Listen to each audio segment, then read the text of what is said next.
Hello, hi guys! Magandang gabi sa inyo lahat. This is Shirba channel, a faith healer, also mata reader. So ngayong hapon na to, tingnan natin na ngayong gabing to, ano ngayong gusto sabihin sa inyo ng ating mga gabay. This is weekly gabay for the month of September 16 hanggang September 22 for the sign of Cancerian. So Cancerian, welcome to my channel. Ano kaya ang messages, advices, at spirit guides ang ating masasagap for today's video? Kanino naman kayang energy or kaganapan sa buhay ng mga Cancerian ang ating mahagilap? So guys, this reading reading lamang, hindi lahat makaka-resonate. Kung lamang po makaka-relate sa inyo, and comment down below kung kaninong energy ang ating nasagap. And of course, don't forget to like and subscribe my channel and hit notification bell for more videos updates. Sa mga hindi pa po nakakapag-subscribe sa aking channel, please click yun ang subscribe button dyan sa baba for all bell para updated kayo sa mga videos na i-upload natin every time in every moment. So guys, tingnan na natin ang mensahe sa iyo ng ating mga gabay. Angel Spirit Guides, ano ang pinaka-message sa iyo ng ating gabay for the sign of Cancerian? There's a King of Swords. There's an information na maghahatid sa iyo ng katotohanan. And of course, there's a Queen of Wands. Sinasabi sa inyo dito na napaka-energetic and adventurous itong tao na to. Kumaga confident siya sa ginagawa niya. At the same time, ito yung magbibigay sa iyo ng katotohanan. No? Itong bagay na to or itong situation na to. At the same time, there's an happiness that brings you into success. Diba? Kumbaga, there's a family, happiness. And of course, there's a Seven of Wands. Protection namin yung grounds mo at the same time, protection namin yung sarili mo laban sa mga taong mapang-abuso or something. Diba? Sinasabi sa'yo dito na protection namin yung grounds, your territory. Or sinasabi dito na mukhang nagkaroon ng problema dito sa kumbaga, usaping pamilya, lupa, ganon. Kumbaga, sinasabi sa dito, mag-ingat kayo. Baka there's an argument na, kumbaga, involved dito. At the same time, there's a Ten of Swords, there's a backstabbing. No? Baka tinatraidor kayo. At the same time, kumbaga, there's a lot of burden. Marami na kayo pinagdaanan at marami na kayong problemang na naranasan. So, what is the King of Swords? What is the King of Swords? There is a Nine of Wands and the Six of Wands. There's a victory and success. And of course, sinasabi dito napaka and of course, there is a King of Wands. There's a vision. Kumbaga, nakikita mo na yung bigger picture of yourself. At the same time, there's a Six of Wands. There's a victory and success dito magdadala sa iyo ng katotohanan. So, what is the Queen of Wands? There's a Seven of Swords in reverse. Ibig sabihin dito, there's a confessing ka, kumbaga, umami ng katotohanan, no? Kumbaga ngayon, kumbaga, you have independent, no? Alam mo na sa sarili mo yung mga bagay-bagay. Kumbaga, nalaman mo lalo yung katotohanan sa lahat ng kasinungalingan. No? Alisin ang mga, yung mga traidor. At the same time, there's a Knight of Wands, slow and steady, no? You have a passion. Kumbaga, mahaba patient, hinay-hinay lang. At the same time, magdadala sa iyo ng happiness. What is the Seven of Wands? Seven of Wands represent a Wheel of Fortune. May nakatadhanang mangyari dito. Kumbaga, protection mo yung grounds mo. May swerteng papasok dito. Kailangan pangalagaan mo kung ano man ang meron sa'yo. Depensahan mo. There's a good luck. At the same time, what is the Ten of Swords? What is the Ten of Swords? There's a Fool card, leap of faith. Wag kang nagtitiwala. Ha? What is the Ten of Wands? What is the Ten of Wands? What is the Ten of Wands? Okay, there's an Ace of Swords. There's a breakthrough and clarity. Kumbaga ngayon naliwanagan ka na, no? Sa lahat ng pinagdaanan mo, sa lahat na naranasan mo, naliwanagan ka na. So what is the King of Swords and of course the King of Wands, the Six of Wands?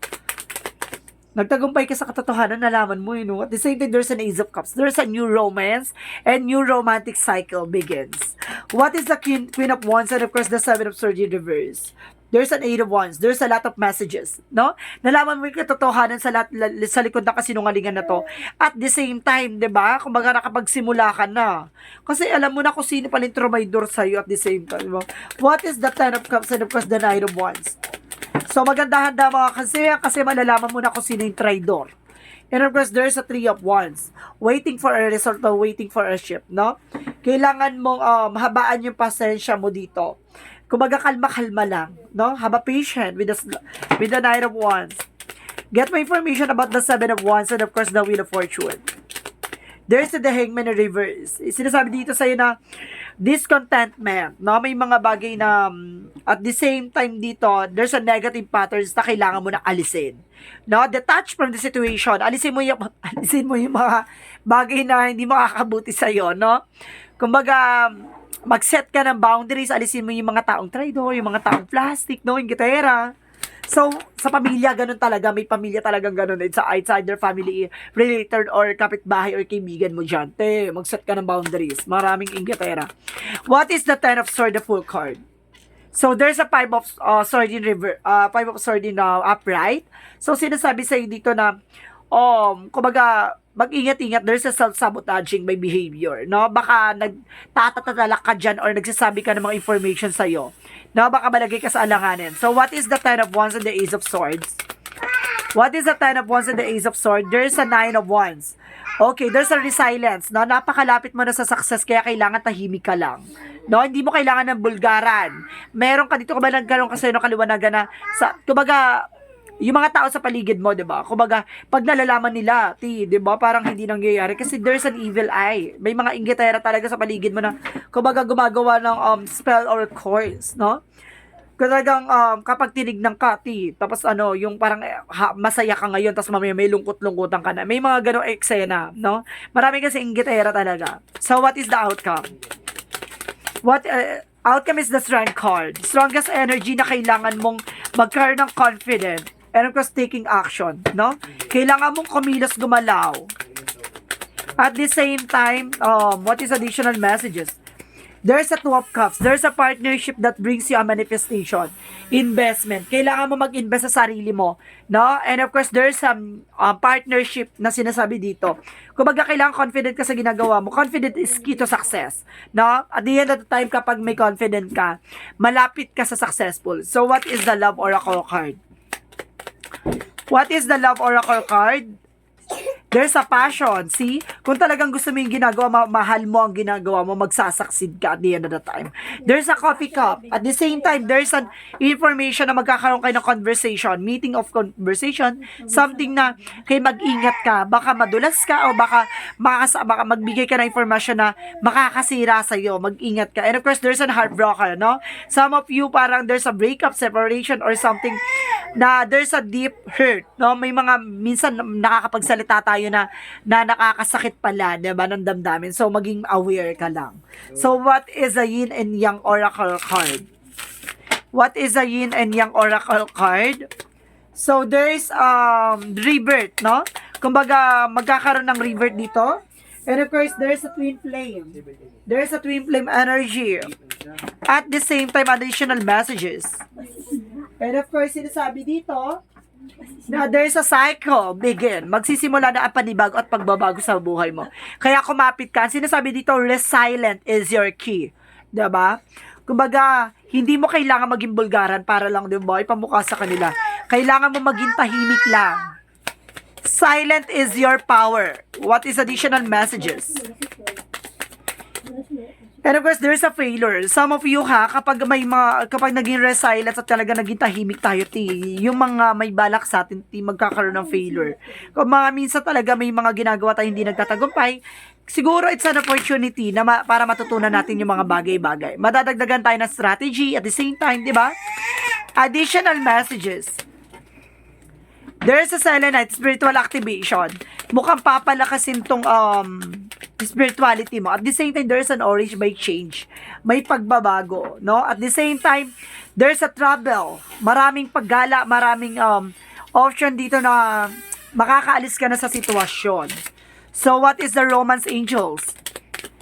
New love is coming. New love, new love. Bagong pag-ibig. So, additional messages. Okay. There is a chemistry. Twin flame, new love, tapos chemistry, mukhang puro pakilig, ha?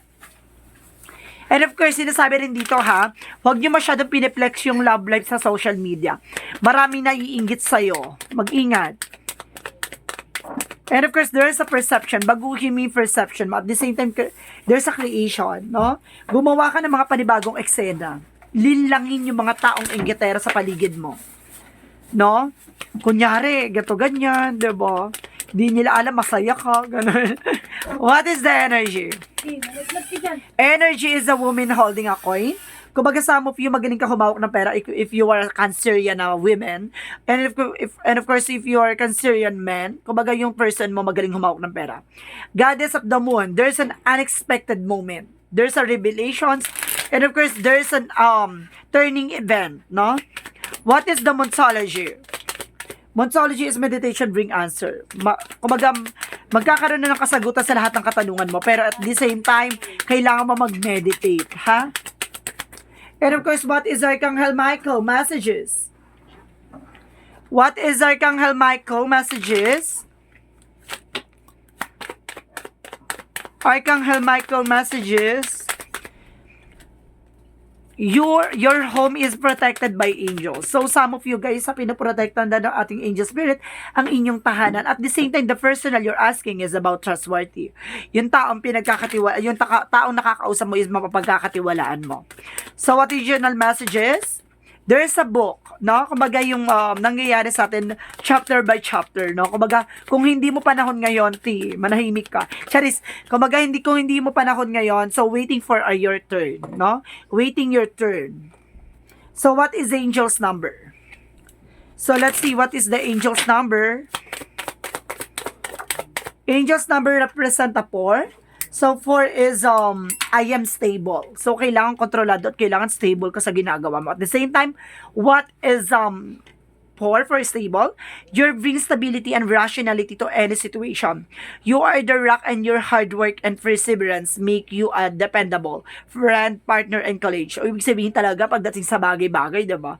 Masyado kang matyaga, diba? Sinasabi lang sa'yo dito, na kailangan mong maging tahimik lang, no? Para sa iyong, para sa katuparan ng mga pangarap mo. What is the Jesus loving quotes? And of course, well done, do good and faithful servant. See, tinatapos na ni God, no? Kumbaga sinasabi sa dito, maging mabuti manlilingkod ka sa Kanya, 'di ba? Bibigyan Kanya ng masaganang buhay with a powerful eksena. So, what is the messages of life? What is the messages of life? Messages of life represent beyond. So, let's see beyond. Today, I lift my consciousness above all worldly illusions. I remember the power I have in every situation. I always have a choice in how I respond. Today, I choose to turn my thoughts towards God by confusing my awareness beyond the illusions of material world.